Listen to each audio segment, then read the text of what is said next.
కర్నూలు జిల్లా బనవాసి కృషి విజ్ఞాన కేంద్రంలో శాస్త్రీయ సలహా మండలి సమావేశం జరిగింది.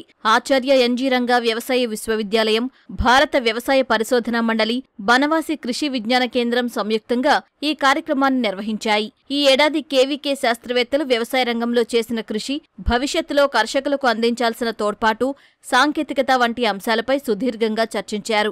వ్యవసాయ విశ్వవిద్యాలయం విస్తరణ సంచాలకులు డాక్టర్ శివనారాయణ, నంద్యాల ప్రాంతీయ వ్యవసాయ పరిశోధనా స్థానం సహ పరిశోధనా సంచాలకులు డాక్టర్ జాన్సన్, బనవాసి కృషి విజ్ఞాన కేంద్రం సమన్వయకర్త డాక్టర్ రాఘవేంద్ర చౌదరి సహా శాస్త్రవేత్తలు, అధికారులు, అభ్యుదయ రైతులు, స్వచ్ఛంద సంస్థల ప్రతినిధులు పాల్గొన్నారు. కృషి విజ్ఞాన కేంద్రంలో రకరకాల శాస్త్రవేత్తలు పనిచేస్తారు. అట్లానే కమ్యూనిటీ సైన్స్ కానీ, లేకపోతే సామాజిక శాస్త్రం, లేకపోతే వెటర్నరీ, ప్లాంట్ ప్రొడక్షన్, ఎంటమాలజిస్ట్ కానీ, లేకపోతే ఎక్స్టెన్షన్ విస్తరణ శాస్త్రవేత్తలు, అట్లానే సమన్వయకర్త ఒకళ్ళు ఉంటారు.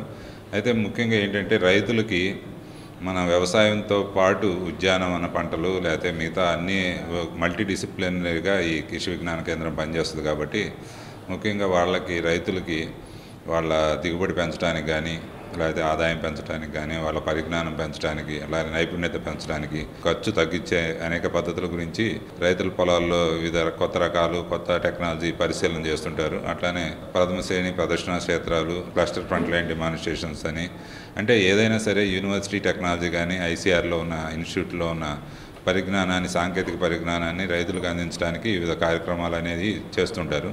ఇక్కడ ఈరోజు జరిగినటువంటి శాస్త్రీయ సలహా సంఘం సమావేశంలో కృషి విజ్ఞాన కేంద్రం బనవాసి గత సంవత్సరం 24-25వ సంవత్సరంలో చేపట్టినటువంటి వివిధ కార్యక్రమాలు, వాటి యొక్క ఫలితాలు, ఇంప్లిమెంటేషన్లో ఏమైనా ప్రాబ్లమ్స్ కానీ ఏమైనా ఉంటే ఇక్కడ ఈరోజు మనము డిస్కషన్ చేయడం జరిగింది. రాబోయే 25-26వ సంవత్సరంలో చేపట్టబోయే కార్యాచరణ ప్రణాళిక, శాస్త్రవేత్త బృందము మేము తీసుకున్నటువంటి ఈ కార్యాచరణ ప్రణాళిక ప్రస్తుతం ఇక్కడ ఉన్నటువంటి సాగు పరిస్థితులకి, నెక్స్ట్ ఇక్కడ ఉన్నటువంటి వాతావరణ పరిస్థితులకి అనుకూలంగా ఉందా, క్షేత్ర పరిశీలనలు కానీ, ప్రథమ శ్రేణి ప్రదక్షిణ క్షేత్రాలు కానీ, లేనటువంటి శిక్షణా కార్యక్రమాలు కానీ, సామూహిక ప్రథమ శ్రేణి ప్రదక్షిణ క్షేత్రాలు కానీ మనము ఈ సాంకేతికతను ఇంకా చేరవేసి రైతుల యొక్క ఆదాయం పెంపొందించడంతో పాటు ఖర్చు తగ్గించుకున్నటువంటి మార్గాలు అన్వేషించడం కోసం శాస్త్రీయ సలహా సంఘం సమావేశం నిర్వహించడం జరిగింది.